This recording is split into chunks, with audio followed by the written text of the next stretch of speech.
Hey, how's it going? Aiden, how are you, my friend? Doing pretty good. It's been a while. It has. I know. It's crazy how much it just goes by quickly. It feels like we're just there working on it, you know? Yeah, yeah. Jordan McWay, all the way. Love it, love it. I like your background. Where are you at now? I'm in my office. It's a little messy, but that's the way life is. That's okay. You should see the mess behind me. We just moved into a new house, like not even 3 days ago. So my Oh man. my situation is still in boxes. So Yeah, yeah. I did a little bit of picking up yesterday just because I've been in and out of town a bunch, and life's been super busy. And yeah, this was a total nightmare zone yesterday, and I did a little picking up. But yeah, this yeah. is my office space at the house, though. It's Well, nice. well, thanks for doing this, man. You look good. What have you been up to? Oh man, that's a complex question. Things have been good. Toronto has finally thawed for the season, which is nice. Snow's all gone, so people are out and about, which is good. A lot of different projects, mostly production days. Actually, I say that last week I spent entirely doing coloring work, which is interesting Nice. because I'm not a colorist and I won't be the final colorist on the project. But they a feature I worked on last summer, I DP'd last summer, is looking to get some more funding, and they needed to submit some stuff, and then they're not going to spend money on a colorist for just sending out little bits to try and get some more Sure, funding. sure. So I was like, okay, I mean, I'll take a swing at it. It was interesting. I haven't, I've I've done some editing work. I've done some coloring work as needed, but I've never like really tried to. I've never really done it with my own footage much for the most part, other than like very basic things. So it was interesting to sort of dive in, and honestly, I noticed so many things I wish I'd done differently on the day, which is important to learn. Sure. But yeah. I've been trying to work my way around DaVinci, and I'm pretty comfortable with coloring, but I decided to challenge myself and see if I could edit this project, picture edit in DaVinci for the first time ever doing Yeah. that. And man, I mean, the first couple of days were like, where is everything at? What is this? Absolutely, absolutely. Yeah, I did a lot of editing. I worked as an editor for a while. I really like editing. In the end I ended up not liking the isolation when I was doing it full time. Sure. I was doing full time commercial editing for a little while there. I mean, pandemic time. Editing was the best thing to do because Absolutely. because you can do it from home. But yeah, I would say I was Premiere and then I would do DaVinci for color. But honestly, recently, past few times I've needed to do like little edits for things, it's just like I'm not even gonna open Premiere. I'll just jump right into DaVinci and just I'm not doing anything complicated. But yeah, it is weird trying to get used to it. I mean, it's come a long way. I remember trying to edit on it a couple times in university, and it was a lot rougher around the edges then for the edit. I think they've kicked it up since then, but yeah, Yeah. yeah, it's an interesting one. But yeah, I know a lot of guys now who are just for basic edits are just doing DaVinci stuff. Obviously, Avid is still king around the post houses here, but Yeah. Well, it sounds like you've been keeping busy. I didn't realize you also DP'd. You sound like a jack of all trades. yeah, I realized we met for me doing producing work. Mm-hmm.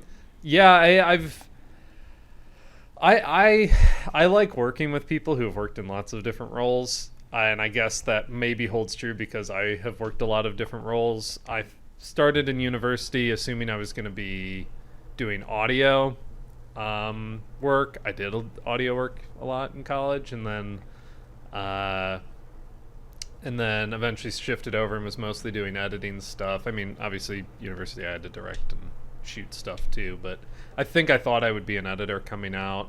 When I first got into commercial work, it was a mix. I was doing editing and did motion graphics, and then I got more into shooting. Of course, pandemic also, I did a lot of live event stuff, got into the whole live streaming, doing concerts and stuff. Nice.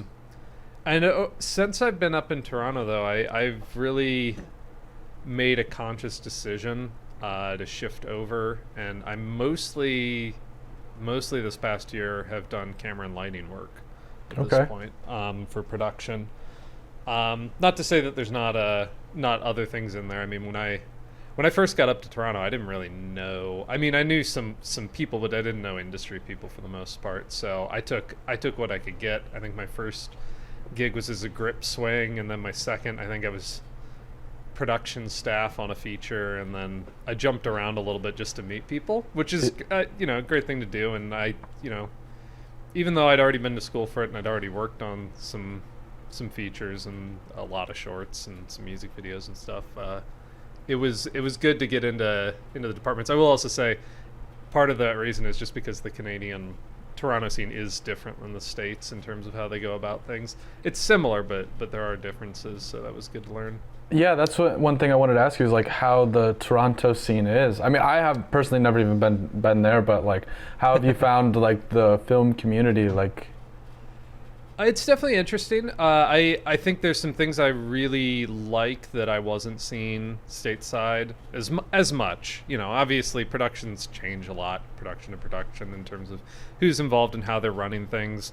I think that I've fallen into some groups of people that I really enjoy the way they approach filmmaking, because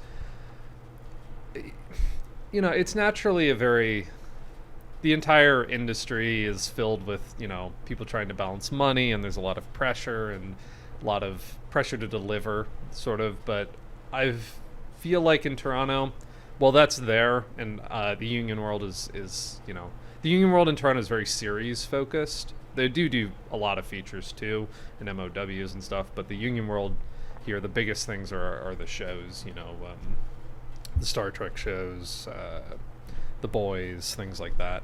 Okay. Are definitely sort of running the top of the game around the city. But those environments are very similar feeling to the ones in the States. But on the indie side, especially as I was first getting started over the past couple of years up here, I ran into a lot of crews that were really, what's the best way to put it? I ran into a lot of crews that were very focused on like the individual crew members in terms of like building good environments, which I think a lot of the times in the States, usually you have like the group of people who started the project for indie stuff. You've got like this core group of people who are friends, and then it's kind of the best people they can find around, which is good in one level, but there's not always cohesion of personalities. I found that in the States on the indie stuff, I was running into a lot more conflicts on sets for the indie stuff, a lot more egos. I'm not going to say Toronto is free of that. Obviously, everywhere you go, there's going to be people with massive egos, but that are going to clash sometimes. But overall, I've run into a number of sets now that are just filled with and I know it's stereotypical because it's Canada, but just like the nicest people. Everyone's just being so pleasant. There's like a real sense of camaraderie. And I think for a lot of people, that's what attracts them to film production work. Being on set there is like a big sense of camaraderie, but I've noticed it more significantly up here than I did in the States. And I'm sure there's many, many contributing factors to that. I know that one thing that was interesting, that feature over the summer that I mentioned earlier, I think, and let me confirm this in my head, it was a small production overall. I don't know exactly how many we had on set each day, but maybe 20 or so, 25. And I was the only white guy, which was interesting. That never happened to me. Definitely didn't happen in the States. In the States, I would say more than 60% of the people on each of the crews I was working were white guys. Right. Up here, that's not necessarily the case. There's still, nothing against white guys. I'm a white guy. But it's just the diversity just sort of gives it a different feel. I feel like I see less of the butting heads. I feel like I see more of a sense of people trying to find the best ways to work with each other. it becomes less of like a ego masculinity butting heads thing, and more of sort of a like, yeah, we're all gonna do this, and we're gonna make the best thing we can. Let's get together and like make it happen, which is like, it's very heartening to see. It's very heartening to see. That sounds like I need to move to Toronto then. Oh my gosh. I mean, hey, I have nothing but nice things to say about it up here. Which city are you in now? Did you move? Yeah, I moved. We're coming up on a year here soon, to Charleston, South Carolina. So, Charleston. The scene is really different here, but I've also found that I love it. The shows kind of run in this city are Righteous Gemstones, Nice. Outer Banks, things like that. Other than that, we have Hallmark movies that pass through Yeah. sometimes, just because the downtown city is just so historic. Yeah, definitely. I can see that. But a lot of this stuff happens up in Savannah, or I should say down in Savannah or up in Wilmington, or Atlanta's just right by too. So a lot of the stuff, like the big stuff, does not come through here, which is something that I've been trying to build a bigger community for, and get people working, because there are a lot of people that have come out of the woodwork. I've been throwing networking events, and doing different projects here, and there's a million people that are super passionate and know what they're doing, but I found that that kind of network, that environment of people, like, I know a guy for this and I know a guy for that. It's not very connected. But even in these past few months that I've been trying to, I feel like already by starting these Facebook groups, things like that, people are really ramping up work and production here. It's really exciting. That's awesome. Yeah. Yeah, I was surprised to find that, there wasn't any licensed production companies here, at least that I'm aware of. I talked to a couple different people on the city board and the mayor and things like that, and they don't even have a list. They can't even provide me a list of 5 different companies that can do video. It's a lot of photo, things like that, and especially there's absolutely no post houses here.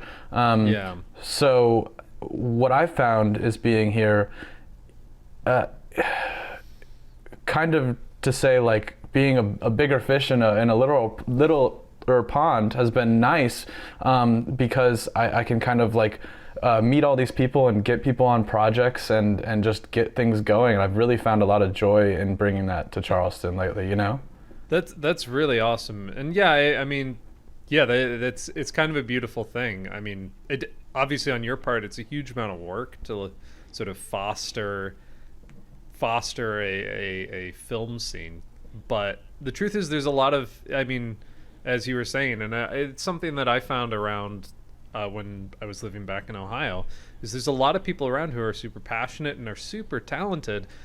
And Cleveland has a film scene. It has a great film scene. They have good lists of production companies. There's stuff going on, but I mean, even where my folks are down in Akron, which is close to Cleveland, but it's smaller. Like, even down there, there's this sort of, the second I started getting into it there, it was like, oh, there actually are a few small things. And then I start a production. It's like, oh, there's all these people coming out of the woodworks who I didn't even know were interested in this or up for the challenge, who's sort of pulled out. And it's cool to see that happen in a city. And it's awesome for you. I mean, you can be sort of, you're there at the ground floor to sort of help foster a really productive scene, which is cool. I think my ultimate goal is to open up a space, whether that's in a few years, 10 years, whatever it is. Definitely.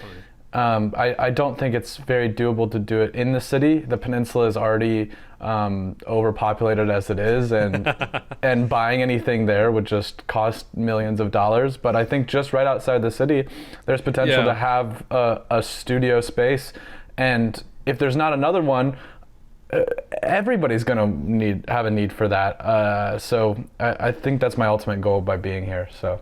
That's awesome. That's awesome. And yeah, no, I mean, yeah, very rarely can a studio space sort of pop up in the middle of things. Even here in Toronto, like there are studios in the midst of the downtown core, but a lot of the main studios are like around the edges, basically, because real estate's cheaper, and also, you just want to be separated a little bit, just because it makes things easier. I mean, there's so much traffic required for film spaces and stuff that you don't want to be clogging things up in the middle of a downtown anyway.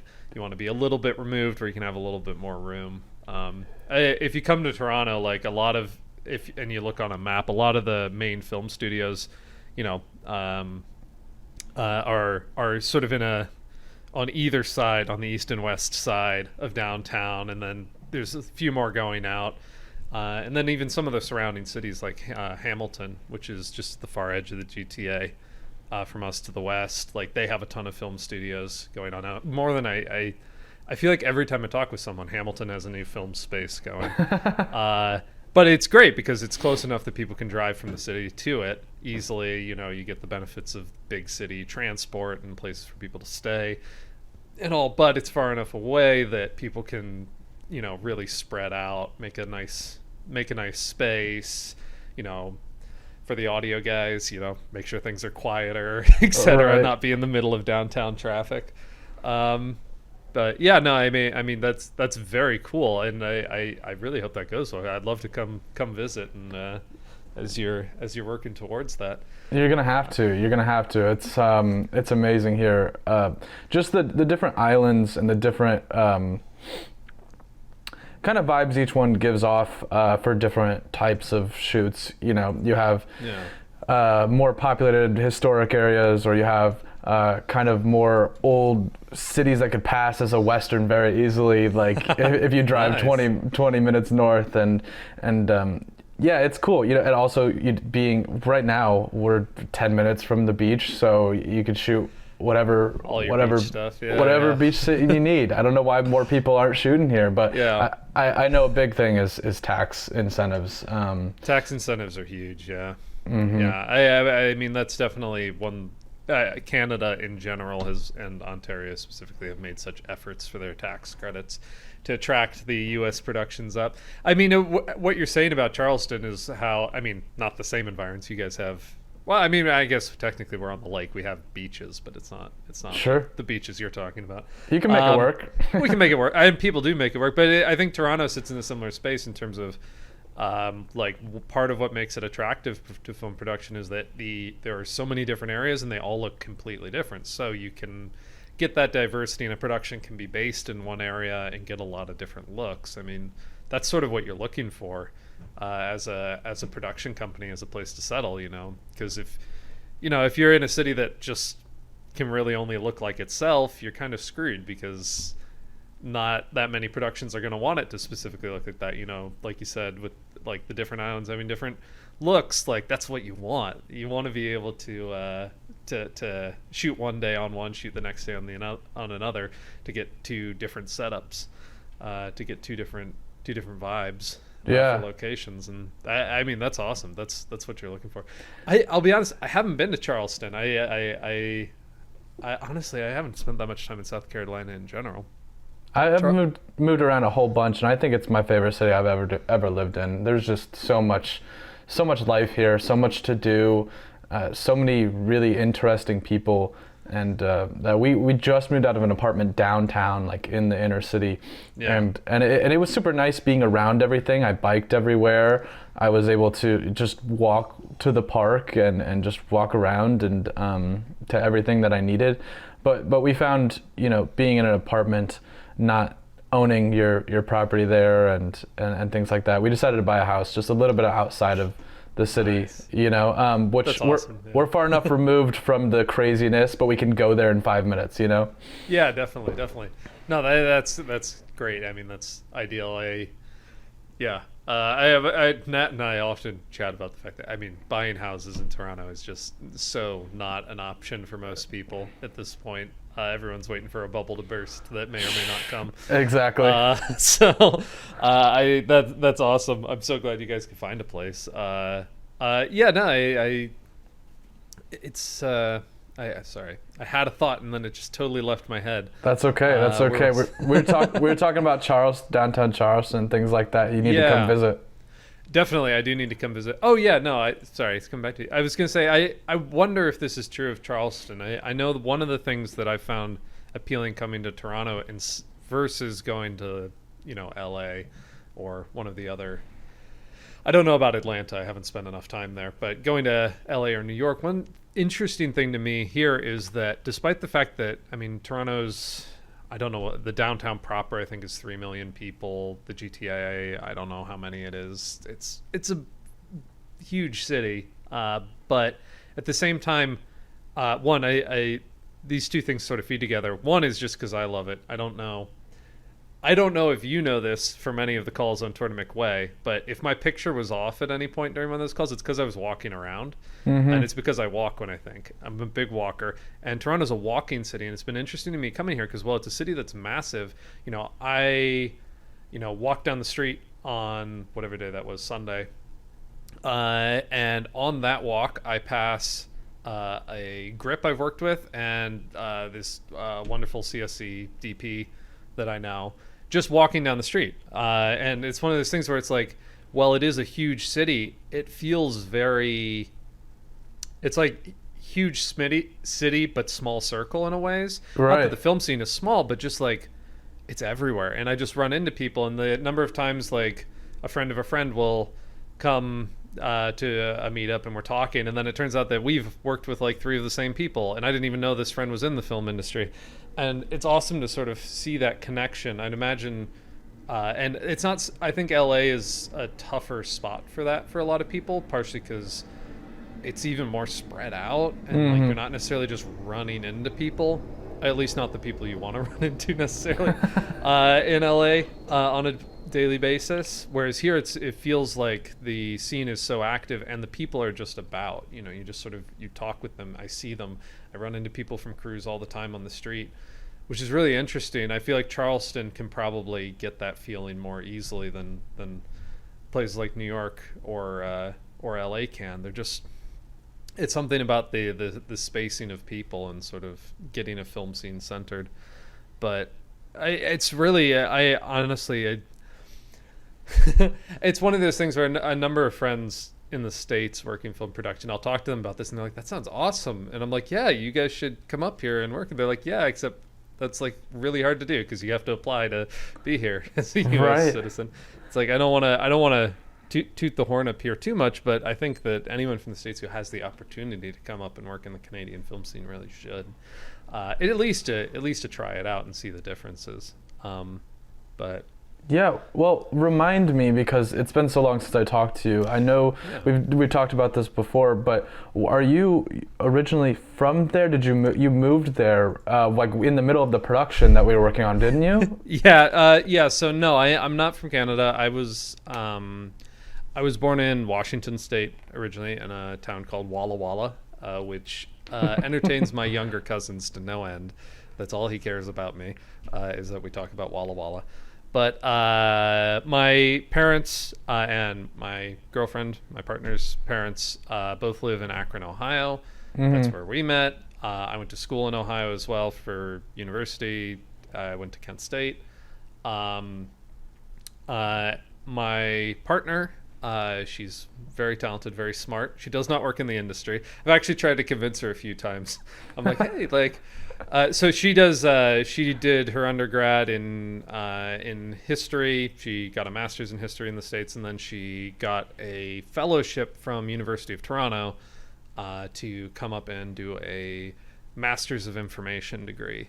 She does archives and information type stuff. She's really interested in book culture and preservation and stuff like that. And part of the reason I see jobs come through the groups for researchers for like true crime shows and stuff, and she likes true crime, and I'm like, it's like, you could get a gig as a researcher, and she's like, no, I'm good, I'll work my actual normal full-time archives job instead of random production work. It's like, all right, I can't blame you for that. Yeah, fair enough. So she is the reason we're up here. U of T. The Canadian government could not have cared less that I was coming up here. I was an add-on to her, essentially. Okay. My visa application was basically 1 page of paper where I basically just indicated that we were together and had been together for a while, and that was all, and that I spoke English. That's all they really cared about. Like, they assume with a visa like hers, they assume that the person coming from another country may have like a husband or a dependent of some kind, and that's basically what I was. So they gave me a work permit and basically tossed me on the street, and it was like, whatever. So her paperwork was much more intense, and she just finished her degree. It was a 2-year degree. But off of the back end of that degree, we both get another 3 years of work permits. And the truth is that, well, we're not through the process. We are starting the process to just try and stay here permanently. Awesome. We really have enjoyed our time here in Ontario, and it's one of those things where I think it's two things. It's a really amazing city, Toronto, being in it. The surrounding areas are great. We've done traveling. We spent some time in Quebec. We've got friends up in Montreal.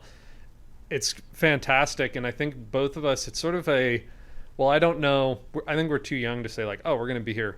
Like, this is where we're settling. Because one, buying a house here is non-starter right now. Right. But two, because we're both young and still figuring out exactly what we're doing. But I think both of us are sort of a mindset now that's like, well, we really love it up here and we don't want to lose access. If we come back to the States, don't take the work permit extensions, we sort of lose our opportunity to have access to both of these parts of North America. Whereas if we stay a bit longer, we establish permanent residency, we can maintain both. I mean, I've already run into a few situations where it's been a benefit to my work, the fact that I can get paid in Canada or the States, because there is a lot of cross production. A DP I'm really good friends with has fallen in with a group that is shooting some stuff in Toronto, but they're also shooting stuff in New York, and they're flying him down, and now it's become a benefit that I can be a part of what he's doing as well, because I have the right to work in both places. So that's awesome. I don't want to lose that. It is a lot of paperwork from here to become permanent residents, but we're planning on going that direction. A couple of my friends have started calling me an expat, at which point I point out I'm still a U.S. citizen, and I will always still be a U.S. citizen, but whatever. Well, do you have anything coming up that you want to promote, that you want to like get out there, that you want people to know about? Oh man, let's see, what is coming up? So a feature film that I was DP on, called Portraits of a Family. It's in post-production now. Greg might kill me for saying this, but I believe the date we've said is August 3rd is our final lock on the post. So okay. Hopefully in the fall it'll be becoming available for some people. Hopefully some screenings. I'm going to try and push to get some screenings back in my area, in the States, so sort of Cleveland area as well. Obviously it'll be showing in Toronto, and he's from Montreal, so up there. But it's coming. We're very excited about it. I'm hoping it makes a good festival run. It's a Filipino-Canadian story. The director, Greg, it's his first feature, sort of passion project, very much based on his own experiences growing up and his family, like very directly. In fact, he plays himself at the end of the film. Very fun. Okay. He did a great job. He was so nervous about it, but he did a great job. And I'd say that's the one I have the current most excitement for. No offense to any of the other projects I've been working on. There's some other cool stuff coming, but that's sort of the next big one I'm hoping everyone can get a chance to see. That's exciting. Yeah, that's awesome. It's very exciting. So it's going to color soon. It's going to be so cool to see it finally all come together. Greg and I are already talking about his next feature as well, which I won't say anything about. And the producer from that, who is his partner, also has a feature coming, which I'm super excited for, and I won't say too much about, but I'm getting a chance to explore the possibilities of underwater cinematography. Wow. With the help of a few cool people up here in Toronto, because there's going to be some underwater work. Hey, if anyone's looking to get into it, apparently Toronto is desperate for cinematographers and operators who can do underwater work. don't know if anyone who will hear this is working in Toronto, but but we need your speciality. I've heard that that's needed here. But that's very cool. That's just exciting for me. It's such a cool possibility. I got to start swimming more again and get back into it. But it's awesome. But yeah, big one would be Portraits of a Family. I think one of a short I worked on, doing some camera and lighting stuff. Curtain Call just got another award, like literally a day ago, I think. Hey, fantastic. I think it won Best Director. That was one that was produced for the 48-hour film project, which I'm a huge fan of as it moves around. We won Best Cinematography for Toronto. When it came out, they did a little bit of editing after the 48 hours and did some normal festival submissions and starting to pick up some awards. I don't know if it's available on YouTube yet. I'm sure it will be soon. I think they're just waiting on a few festival things, but that one was super fun as well, and made with one of these lovely groups of people, just the nicest people I'm meeting up here. Not, again, to stereotype Canadians, but just such nice people. Cannot emphasize enough. Well, that's great. That's great. With, so that would be the other one, but... Yeah, man. Well, everybody keep a lookout for that. And Aiden, I really appreciate your time. Hopefully, this will be up soon. Of course. I'm just gonna probably start releasing these weekly, so keep a lookout. Definitely, super excited. Yeah, and keep me updated on how everything's going. Everybody, check out Tour de McWay when it finally comes out publicly. And yes, we didn't even talk about that. It's very soon. We're just waiting on. God, I can't remember now. I think there's maybe 5 festivals we're waiting to hear from, and then it'll be available to everyone. It's been so long, but sweet. I'm so excited. I'm so excited for everybody to see it. So absolutely. All right, Aiden. Well, take care of yourself. Keep in touch, and we'll have to do this again sometime. Definitely, anytime. It's great chatting with you.